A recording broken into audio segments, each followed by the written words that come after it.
RS brothers లో ఆషాఢం KG sale మళ్ళీ మొదలైంది. మరెన్నో క్రేజీ ఆఫర్స్ ఖైదీ చేయండి RS brothers.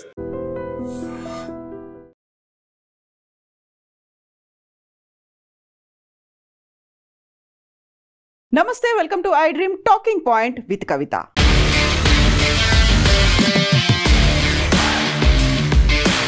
Italian fashion luxury brand, global fashion brand Prada Kolhapuri చెప్పులు ఎలా తయారు చేస్తారో నేర్చుకోవడానికి భారతదేశానికి వచ్చింది. 5 నిపుణులైనటువంటి టీంతో 2 రోజుల పాటు కొల్హాపురితో పాటుగా ముంబైలో కూడా పర్యటిస్తోంది. దీనికి రీజన్ ఏంటి?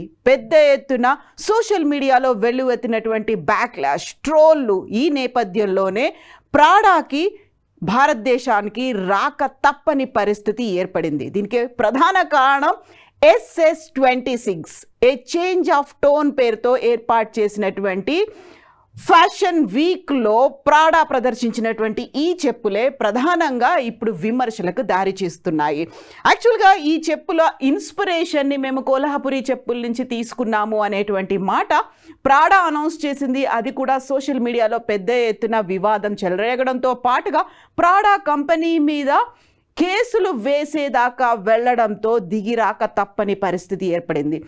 సమ్మర్ స్ప్రింగ్ 26 అనేటువంటి ఫ్యాషన్ షో SS26లో ఏర్పాటు చేసినటువంటి ఈ మోడల్స్ వేసుకున్నటువంటి డ్రెస్సుల కంటే కూడా ఎక్కువగా ఆ చెప్పుల మీదే ఫోకస్ అనేది పడింది. అందులో 7 మోడల్స్ 7 రకాల చెప్పుల్ని వేసుకొని ఫ్యాషన్ షోలో క్యాట్ వాక్ చేశారు. అవన్నీ లైవ్లో టెలికాస్ట్ అయిపోయాయి. అది చూసిన తర్వాత మన ఇండియన్స్, అందులోనూ కొల్హాపురి చెప్పుల లవర్స్ సోషల్ మీడియాలో తమ వాయిస్ని బలంగా వినిపించడం మొదలుపెట్టారు.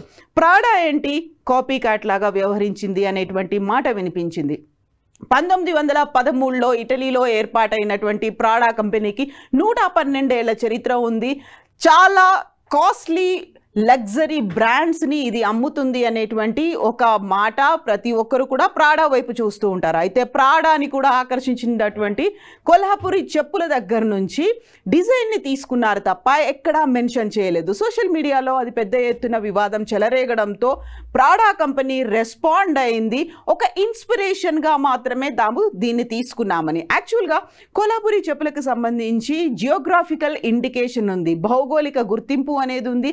800 సంవత్సరాల చరిత్ర ఉన్నటువంటి ఈ కొల్హాపురి చెప్పులకు సంబంధించి డిజైన్ని వితౌట్ మెన్షనింగ్ అవి కొల్హాపురి చెప్పులు అని మెన్షన్ చేయకుండానే ప్రాడా వీటిని యూస్ చేసుకుంది అనేటువంటి మాటతో పాటుగా భౌగోళిక గుర్తింపు ఉంది. వాటిని ఒక క్రెడిట్స్ అనేది ఇవ్వాల్సినటువంటి అవసరం ఉంది. కనీసం ఆ కన్సర్న్ను చూపించలేదు అనే మాటతో Maharashtra chamber of commerce, arts and agriculture విభాగం కూడా ఒక లెటర్ రాసి ప్రాడా కంపెనీకి పంపించింది.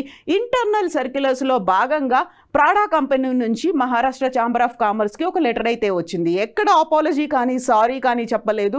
అయినప్పటికీ మహారాష్ట్ర ఛాంబర్ ఆఫ్ కామర్స్తో పాటుగా ఈ కొల్హాపురి చెప్పుల మీద ఆధారపడినటువంటి ఆర్టిజన్స్ అందరూ కూడా తమకు కంపెన్సేషన్ ఇవ్వాలి, లేకపోతే ప్రాడా ఉత్పత్తి చేస్తున్నటువంటి ఈ చెప్పులకి మా సహకారం కూడా తీసుకోవాలి, మా ఆర్టిజన్స్ ఎవరైతే ఉన్నారో, ఎవరైతే నైపుణ్యం ఉందో వారిని కూడా మీరు ఇన్వాల్వ్ చెయ్యండి అనే మాటతో పాటుగా జూలై 1న బాంబే హైకోర్టులో కూడా పబ్లిక్ ఇంట్రెస్ట్ లిటిగేషన్ పిల్ అనేది కూడా వేశారు. ఒక ప్రజా ప్రయోజన వ్యాజ్యం కూడా దాఖలైంది ప్రాడా మీద. ఇక్కడ ఉన్నటువంటి వీళ్ళని మీరు కన్సిడరేషన్లోకి తీసుకోండి, కాన్ఫిడెన్స్లోకి తీసుకొని వాళ్ళని కూడా ఉపయోగించండి అని.